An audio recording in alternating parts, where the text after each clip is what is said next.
home again. Hello and welcome. I'm very happy you are here today. This video is made especially for people who want to improve their English skills. My name is Percy Ahmad, and I am 49 years old. I live in a very big apartment, right in the middle of a loud and busy city. My life here is not a very happy one these days. Every morning, I go to a job in a tall office building that I do not love. I work with many other people every day, but I always feel completely and totally alone in the crowd. After my work is done, I come home to my large and silent apartment. I make a simple dinner for myself and eat it alone. The silence in my home is always the loudest sound. I have 3 wonderful children who are all grown up now. They have their own busy lives and their own homes. I have 2 sons, Harry and Frodo, and 1 daughter named Evelyn. My 2 sons also live here in the same big city as me. Harry is a very successful doctor, and Frodo is a very good lawyer. They are both too busy for their old father. They do not visit me very often at all. Maybe they will call me on the phone once a week. The phone calls are always very short. They are always in a rush to go somewhere else. I know that they love me, but their love feels very distant now. Their lives are full of their work and their friends. I feel like I am just a part of their past, their childhood. But my daughter, Evelyn, is completely different from her 2 brothers. She works as a teacher in a small school. She is not as rich as them, but she has a very kind and warm heart. Evelyn is the only one who makes time in her busy schedule to visit me. She comes to my apartment every Sunday. She brings me flowers, and we talk for hours about everything. Her visits are the only real bright spots in my lonely week. When she is here with me, the apartment does not feel so empty. Her happy laughter fills the silent rooms with life. But when she leaves on Sunday evening, the heavy silence returns. I look out my window at the millions of city lights below. I feel like the loneliest person in the entire world. One evening, as I was watching the busy cars on the street, a memory came to me. It was a clear memory from a long, long time ago. It was a memory of my own childhood. I remembered the small and quiet village where I had grown up. It was a place that was so different from this city. There were no tall buildings or loud, angry noises there. I remembered the big green fields and the tall, strong oak trees. I remembered the clean smell of the fresh air after it rained. I remembered the dark nights that were full of bright stars. I thought about the small house where I lived with my own parents. It was not a big or a fancy house at all, but it was always completely full of warmth, love, and happy sounds. Life was very simple for us back then. Everyone in the small village knew each other by name. People always helped each other. They were more like a big family. I remembered playing by the clear river with all my friends. I remembered the delicious taste of the fresh bread my mother used to bake. Those memories felt like a different life. A deep and profound sadness washed over me as I stood there by the window. What had happened to that happy young boy from the village? Where did he go? I did not know this new man. I have this big apartment, a good job, and more than enough money. I have everything that people in the city think is important. But I do not have the one thing that truly matters, happiness. The contrast between my past and my present life was so sharp. My childhood was full of deep connection and real love. My adult life is full of success and a quiet loneliness. Just at that moment, my phone started to ring loudly on the table. I looked down at the screen. It was my oldest son, Harry. A small, hopeful feeling appeared in my heart. "Hello, Harry," I said into the phone. Try and make my voice sound cheerful. "It is so nice to hear from you.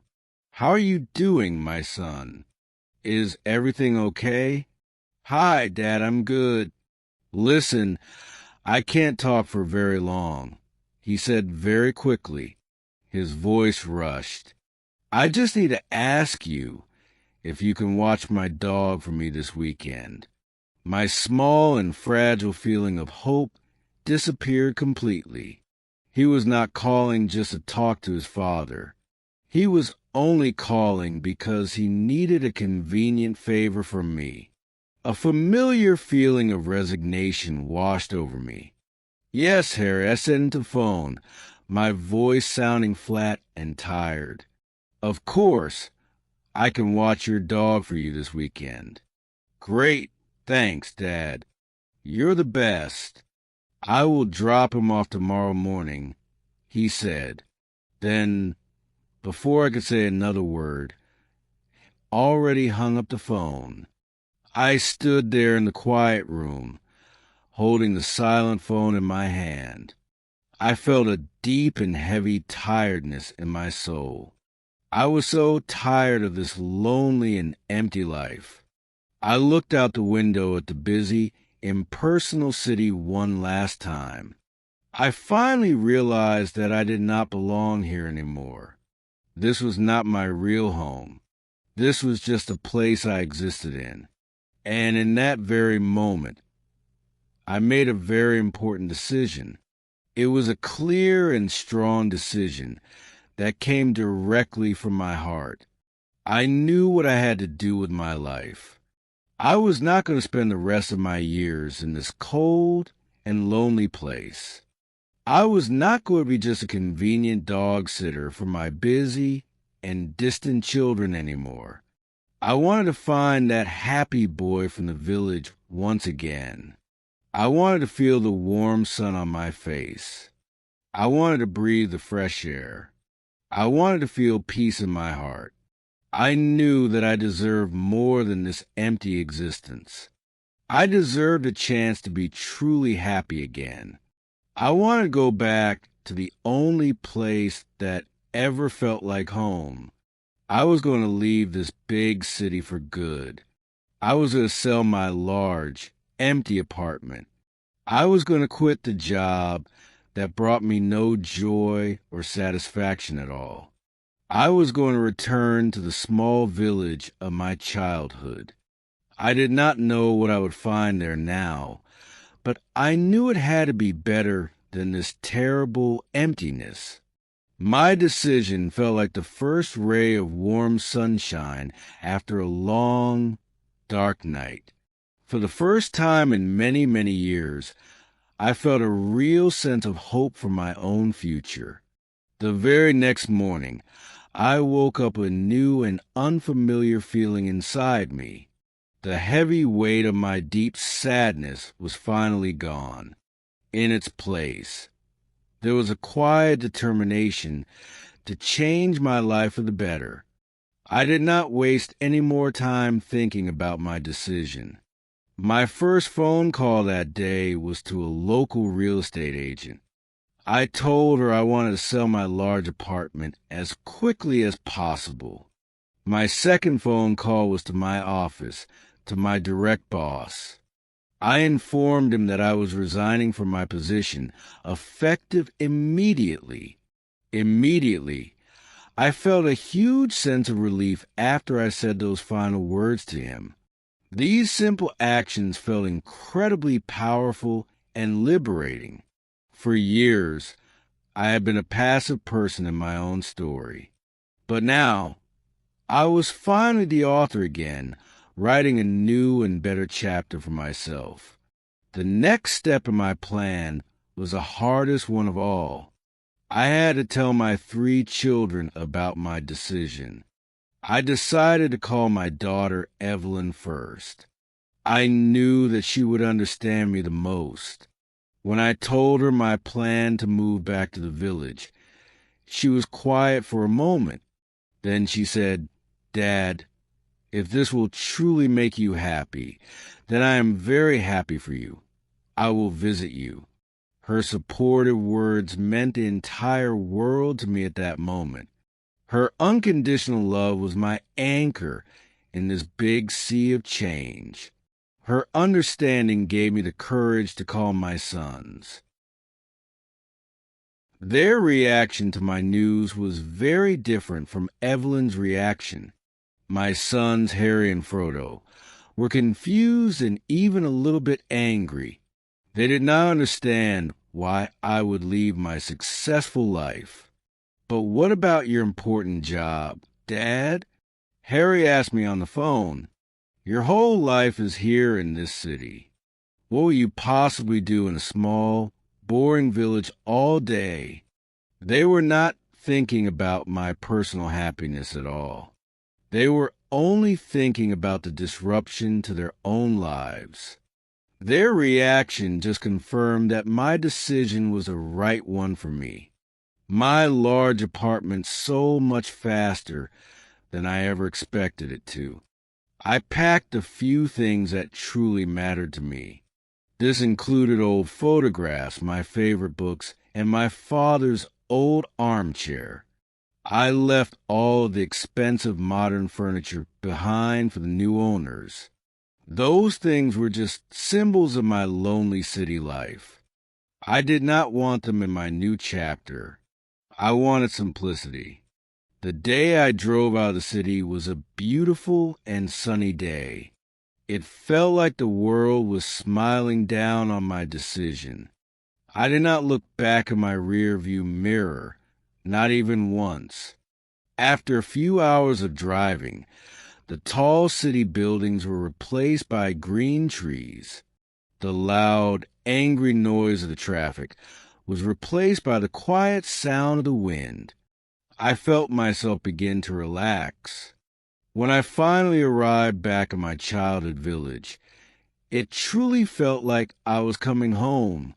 The village was a little bit bigger now, but it still had the same peaceful and quiet feeling I remembered. I found a small, simple cottage for sale at the edge of the woods. It had a little garden that needed some work and a nice front porch. It was the perfect place for my new beginning. I bought the small cottage and started my new, simple life there. My days were not full of stressful meetings and endless emails anymore.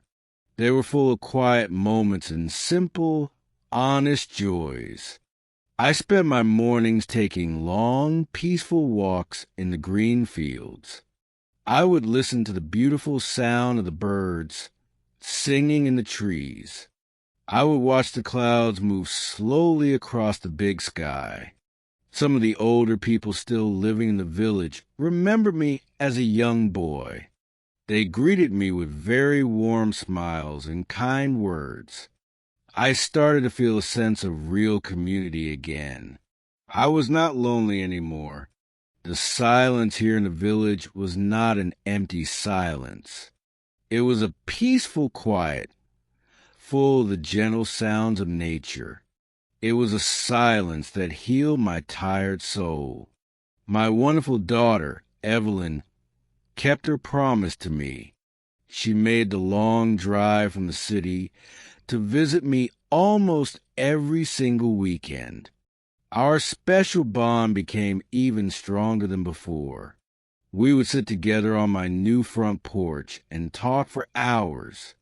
She would tell me all about her week at her school. I would tell her stories about my own childhood in this same village. One day, I received another unexpected phone call. It was my oldest son, Harry. I expected him to ask me for another favor, but this time his tone of voice was very different. "Hi, Dad," he said, and his voice was a little hesitant over the phone. "Evelyn told me that you seem really happy there in the village. I was thinking maybe Frodo and I could come visit you." I was so completely surprised by his words that I did not know what to say for a moment.